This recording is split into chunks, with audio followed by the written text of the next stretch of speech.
Hello, this is doctor Deepti. आज आपण थोडं जाणून घेऊयात फायबर्सबद्दल. तर फायबर्स म्हणजे एक्झॅक्टली काय? फायबर्स म्हणजे तंतुयुक्त पदार्थ. आणि ही पदार्थ का इतकी महत्त्वाची आहे? का याच्याबद्दल आजकाल आपण इतकं ऐकतो? कारण फायबर्स हे असे काही अन्नातले घटक आहे की जे आपल्या आतड्यांची स्वच्छता ठेवणं किंवा त्याचं आरोग्य टिकून ठेवणं याच्यासाठी खूप महत्त्वाचं काम करत असतात.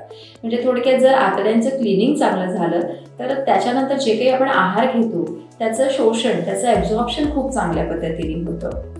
आणि साहजिक आहे, जेव्हा आतड्यांची स्वच्छता चांगली असते, त्याचं शोषण चांगलं होतं, त्याचं आरोग्य चांगलं राहतं आणि थोडक्यात तुमची पचनशक्ती खूप छान राहते.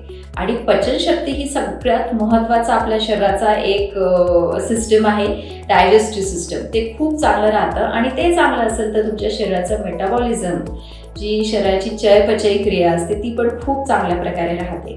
आणि सगळ्यात मूळ हे मेटाबॉलिझम जेव्हा चांगलं राहतं तेव्हा तुम्हाला सगळे जे डायबिटीज, थायरॉईड, BP याचे सगळे आजार असतात, हे सगळे मेटाबॉलिक डिसऑर्डर्स असतात. सो या सगळ्या आजारांपासून तुम्ही लांब राहू शकता. तर केवळ फक्त ह्या फायबरयुक्त आहार आपल्या रोजच्या दैनंदिन जीवनामध्ये त्याचा समावेश करून. So I hope it was a very useful information for you. Thank you.